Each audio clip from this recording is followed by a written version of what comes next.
Welcome to Reform Thinking and our signal for the deep dive.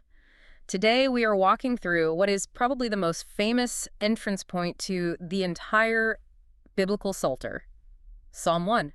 It really is. It's often called the gateway, and for good reason. It sets the stage for everything that follows. It does. It presents this very stark, non-negotiable choice between two completely different ways of life.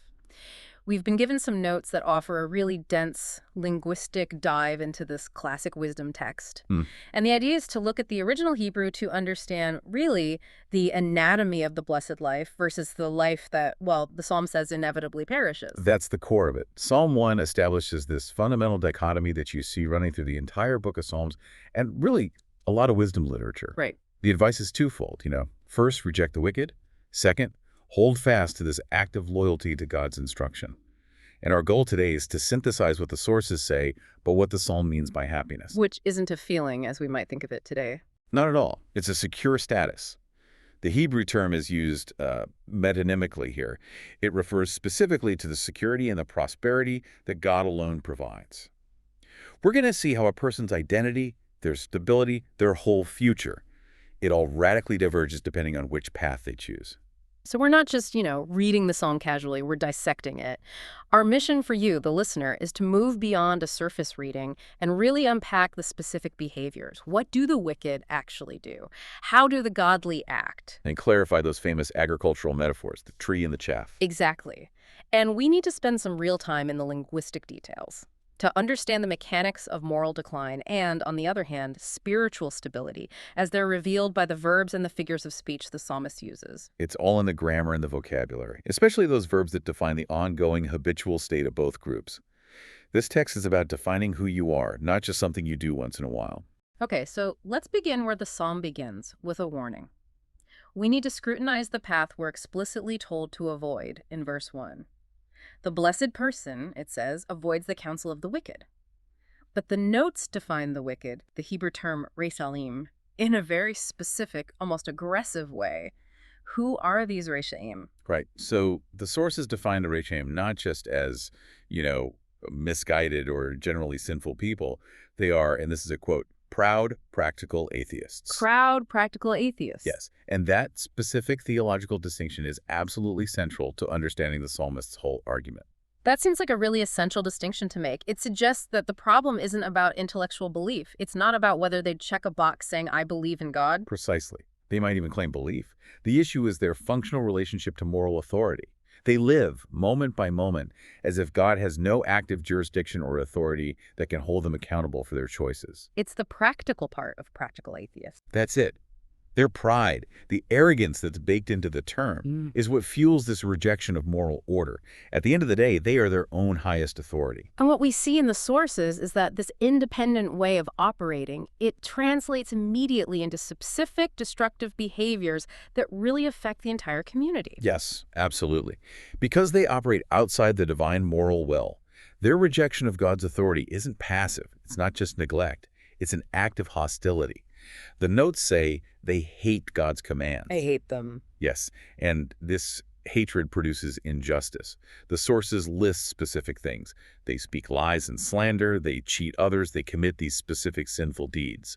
This group is characterized by a social aggression that's driven by their moral autonomy. And if you think about the implications of that in the ancient world, in that agrarian society where this was written, the danger is just amplified. Oh, for sure. I mean, if the moral structure of your community, things like treating your neighbor justly, using honest weights and measures, if that's disregarded, the whole society starts to unravel.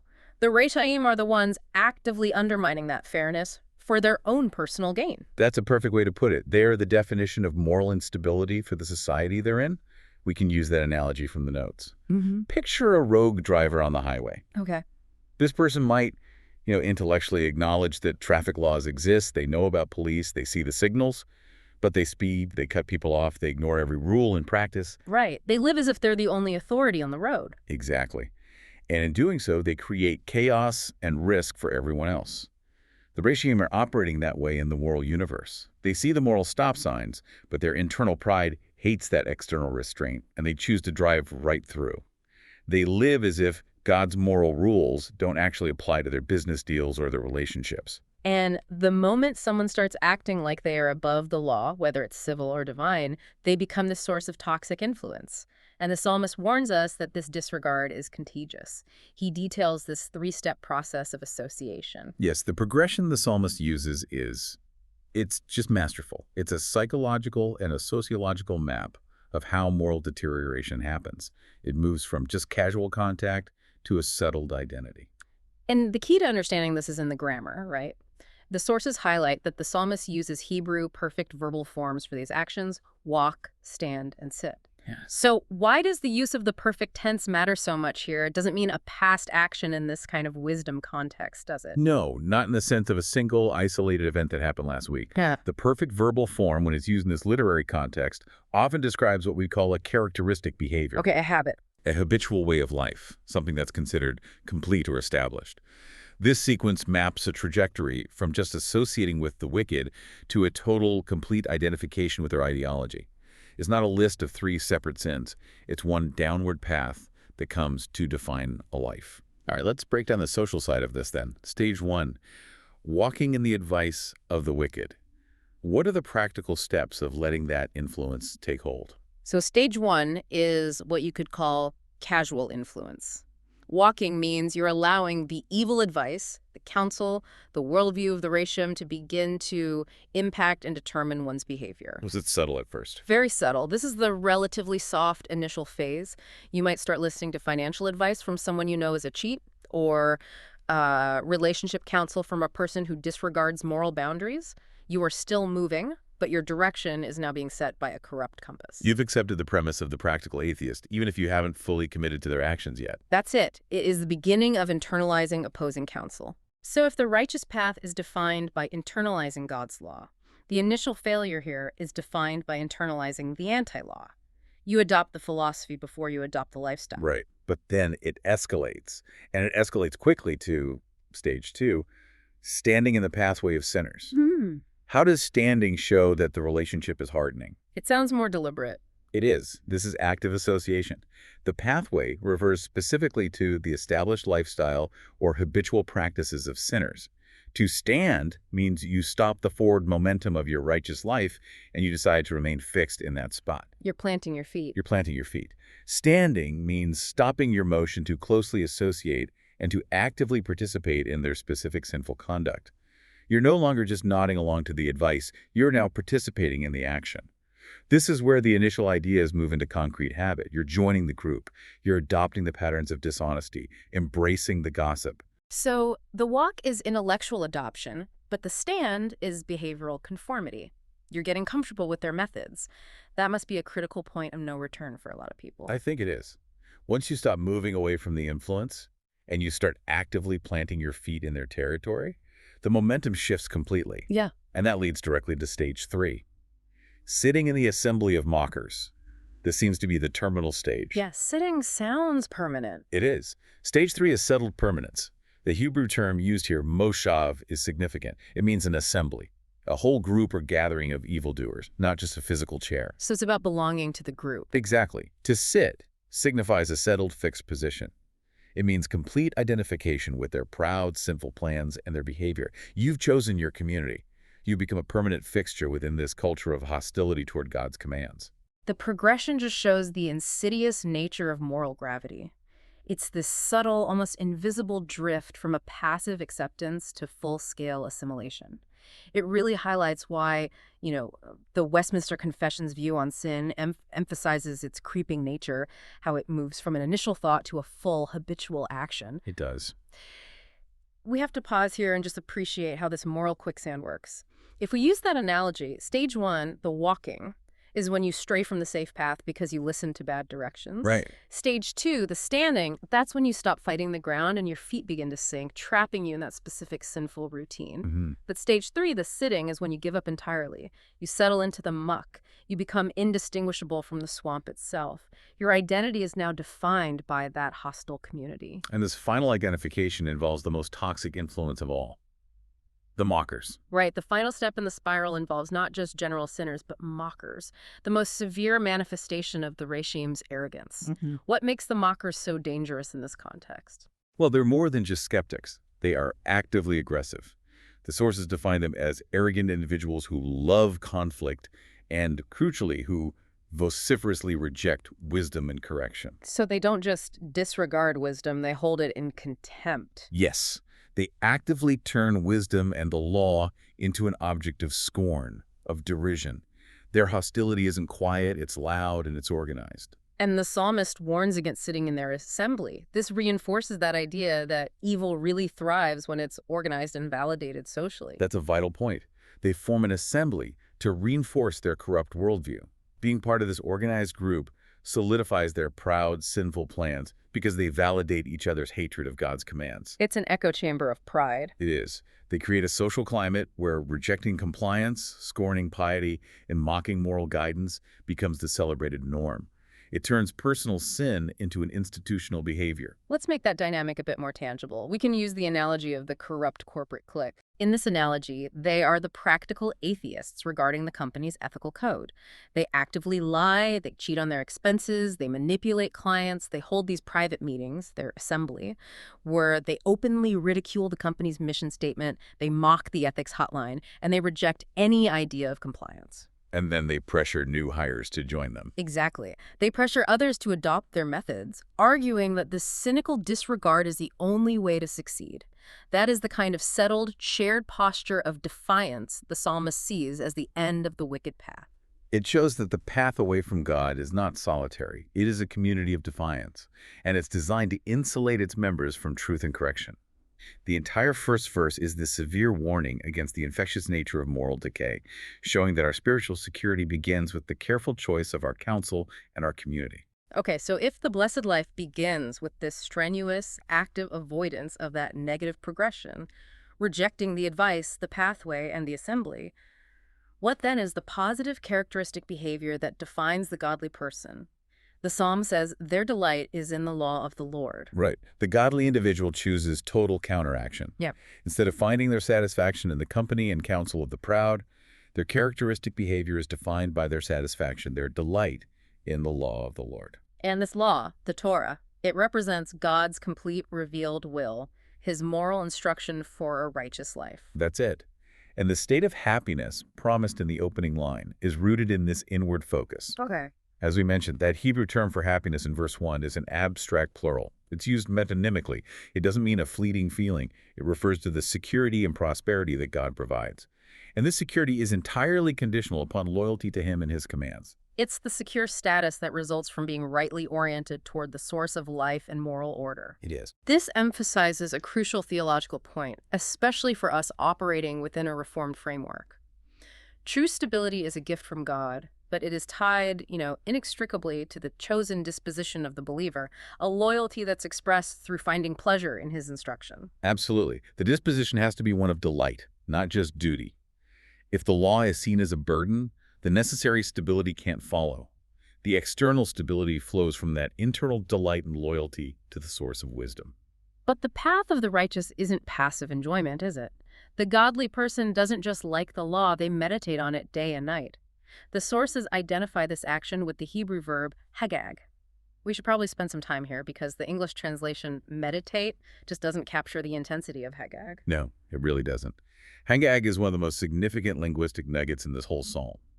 Linguistically, it means to recite quietly, to utter or to mutter to oneself. So it's an audible thing. It is. This is fundamentally different from silent intellectual thought or, just reading a chapter quickly. When it's applied to the law, it means intense study and reflection, where the individual is actively internalizing the text through this soft, continuous utterance. So this is a physical, audible act designed for memory and deep absorption. Why was this quiet recitation so important in the context of ancient education? Well, in a low literacy environment, the primary way to retain and internalize information was through oral repetition. To hagag the law day and night means you are constantly chewing on it. You're reciting verses while you're working, while you're walking, while you're resting, until the words literally shape your inner monologue. It's a complete immersion. It is. It's a deliberate placing of God's revealed will at the forefront of your consciousness. And the grammar reinforces this sense of ongoing action, doesn't it? It does. The verb hagag here is in the imperfect verbal form. This is crucial because it confirms this is not an isolated event, but a characteristic behavior or a habit of the godly person. It is what defines them. And day and night. The phrase day and night is hyperbolic. It's a rhetorical device emphasizing continuous action, diligence, and the sheer saturation of their lives by the law. Their lives are characterized by this quiet, ongoing recitation and reflection, much like breathing is a characteristic of life itself. This demands real discipline, integrating scripture into the mundane rhythm of your life. We can look at that analogy of the actor learning lines for a lead role. They can't just casually read it, they have to recite it quietly to themselves, muttering the lines over and over until the text is not just memorized but internalized to the point where it shapes their persona and their spontaneous reflex on stage. The person engaging in Hagag is reciting God's law until it shapes their characteristic behavior on the stage of real life. That's a great way to put it. It's the difference between knowing the directions on a map and having those directions become instinctual. But we have to be careful not to mistake the action for the goal. Right. The sources are careful to clarify that this intense study is not the destination, it's the vehicle. So if the study of the law isn't the final goal, what does it represent metonymically? This point is critical for avoiding a legalistic misreading of the psalm. The study of the law, the act of Hagag, is a figure of speech representing the correct attitudes and behavior that result from it. Okay. The goal is not merely intellectual awareness or, the pride of theological knowledge. That alone does not bring divine favor or prosperity. So we're talking about sanctification, the actual practical alignment of one's life with God's moral standard. Precisely. The ultimate objective is obeying God's moral will as a tangible result of that intense, quiet reflection. You meditate so that you can choose the righteous action when the temptation to walk in the counsel of the wicked arises. It's the antidote to the practical atheism we discussed earlier. But if the goal is obedience, how does this method of Hagag guard against just mere legalism? Isn't there a danger that an intense focus on the rules creates people who follow the letter but miss the spirit? That is a fundamental question. And the Hagag method, as it's understood in the wisdom tradition, addresses this because it requires internalization with delight.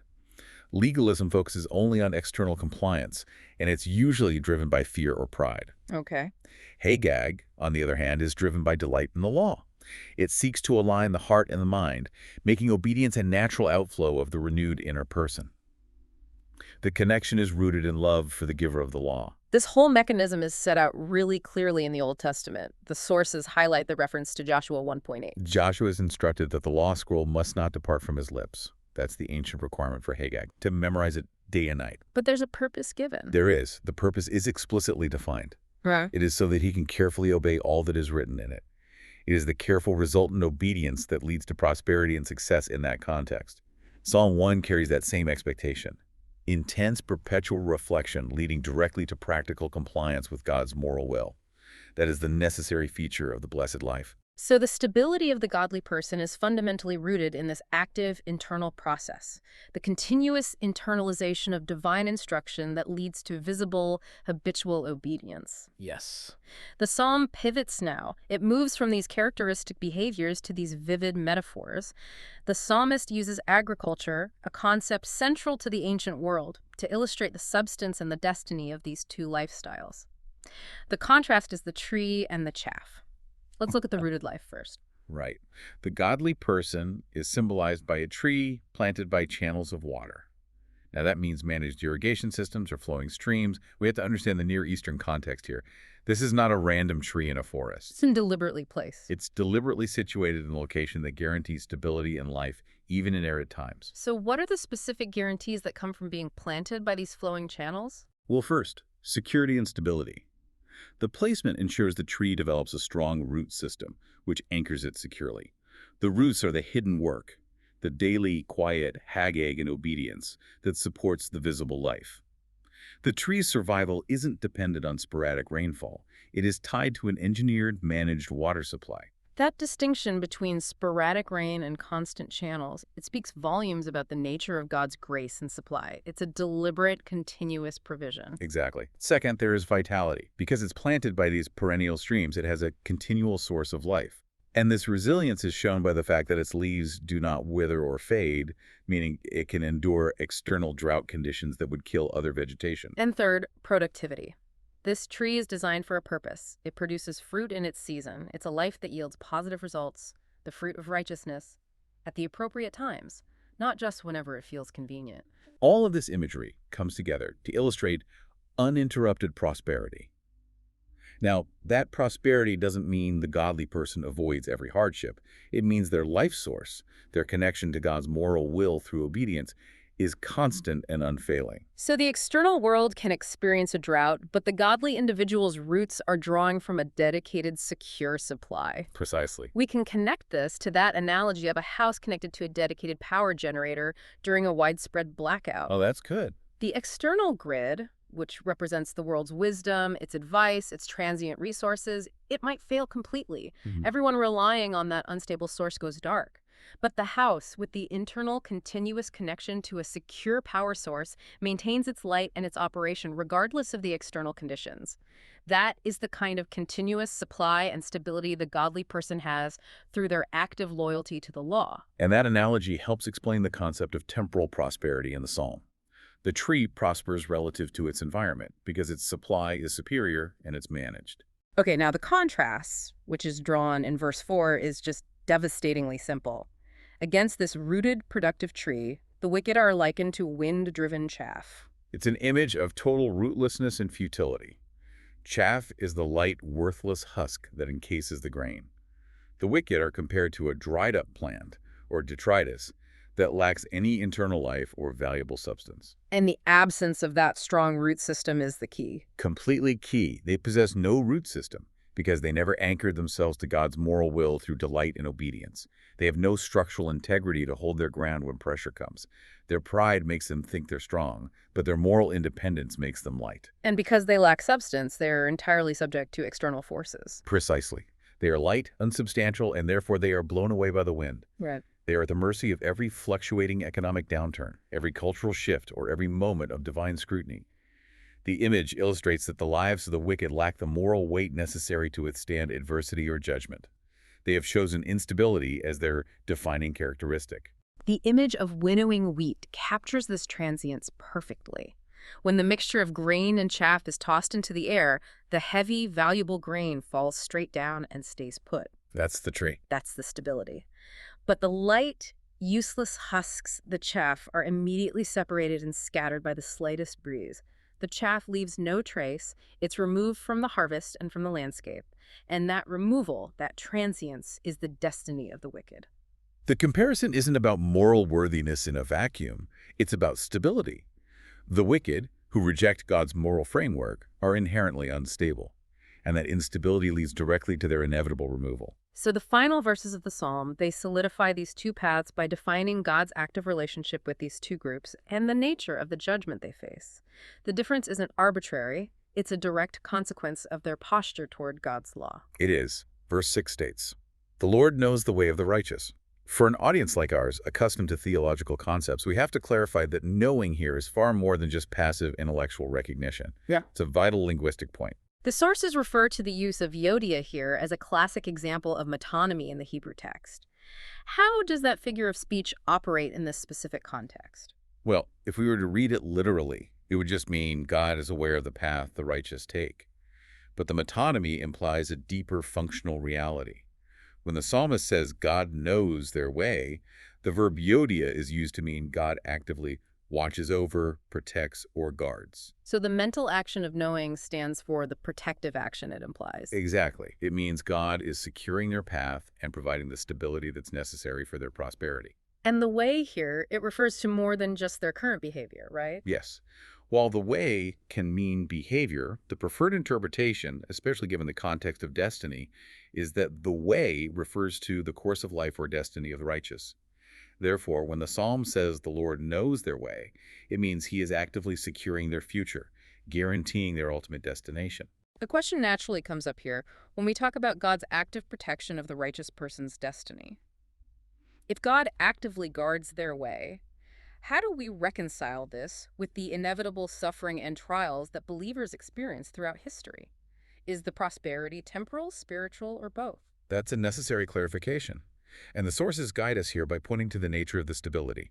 The promise is not total immunity from difficulty. It's guaranteed survival and fruitfulness, regardless of the difficulty. The tree's leaves do not wither. The tree withers not. It remains anchored. The guarantee is that the security of their connection, their loyalty and obedience, ensures that the ultimate trajectory of their life is preserved and guarded by God himself. The protection is not against all pain, but against fatal instability or failure of destiny. And this protective action isn't temporary. No, the grammar insists on continuity. The Hebrew active participle that's used for yodia has a characteristic durative force. This means God's guardianship is continuous and habitual. He is constantly watching over their path, securing their future, and ensuring their stability. We can go back to our comparison to make this active, durative protection clear. Contrast a traffic camera with a presidential security detail. Okay. The camera passively knows the car is there. It just records its location. That's mere intellectual awareness. But the security detail actively knows the route. They have marked it out in advance. They are constantly securing every segment, and they ensure the destiny of the person is to arrive safely. Psalm 1 is saying God operates as the ultimate security detail, actively protecting the destiny of the righteous continuously. And the contrast in destiny is finalized with the nature of the judgment. The stability of the righteous means they remain. The instability of the wicked means they are removed. The text says the wicked will not stand in the judgment. What does that inability to stand signify in the context of judgment? The verb stand is used metonymically here to mean endure or withstand. Yeah. Because they are rootless, they are incapable of withstanding God's action. The grammar indicates a functional incapability or lack of potential for the wicked to survive or hold their ground when God intervenes. They just don't have the substance. They lack the moral and spiritual substance required to remain fixed. And what do the sources indicate is the nature of this judgment? Is the psalmist talking only about the final eschatological judgment? The sources suggest this primarily refers to a temporal or historical judgment, a specific periodic event that was typical of the Old Testament era, where God would intervene in history to remove the wicked from the scene. So this is God dealing with injustice and practical atheism in here and now. Yes, demonstrating his active governance over the affairs of the earth. That temporal focus is important because it speaks directly to the experience of the ancient community. This divine action then serves a communal purpose for the righteous. Absolutely. This action ensures exclusion and insulation. The wicked are scattered like chaff, removed from the community of faith, while the assembly of the godly, the community defined by delight in the law, remains insulated from divine judgment. God preserves the environment for those who are loyal to him. And the final distinction just summarizes the entire argument. It does. While the Lord actively guards the destiny of the righteous, the way of the wicked perishes. Their path leads to ruin and destruction. It possesses no security, no stability, and no lasting future. Their practical atheism ensures their practical destruction. We can grasp this historical removal with that analogy of weeding a garden. Yes. This isn't the final clearing of the field at the end of time. It's periodic, active maintenance. The garden mill actively removes the invasive weeds, the wicked, the source of toxic influence that are choking the crop. This ensures the healthy plants, the community of the righteous, can continue to grow safely and undisturbed. It's the practical, historical intervention required to preserve the continuity of the covenant community. And the psalm ends by confirming that there are only two possibilities. The outcome is determined entirely by one's orientation toward God's instruction, either the path secured by God's continuous protection or the path of self-chosen instability that perishes. So, we have completed our synthesis of Psalm 1. We've examined the dual paths laid out in such vivid detail through the lens of linguistic precision. We have seen the choice between a life of rooted security, defined by a deep, active loyalty and obedience to God's moral will, Hagag, and a winkless life of proud hostility, Resham, defined by this moral downward spiral, culminating in two opposing destinies under God's direct governance. The whole psalm stands as motivation and instruction. It teaches us that true security, the prosperity that God provides, comes from actively absorbing God's instruction through that root-like recitation and obedience while deliberately avoiding the toxic counsel and ideology of those who live as practical atheists. The stability of the righteous person is defined by their continuous connection to the source of life, not by the temporary success or failure of the world around them. So, if the godly individual's life is defined by the characteristic behavior of Hagag reciting and reflecting on God's moral will in a way that leads directly to action, what concrete, specific steps can you take this week to transition intellectual study of the law into deeper, shaping obedience? The stability we all seek is not found in hoping the storm avoids us, but in the strength of the moral roots we establish through diligence before the storm arrives.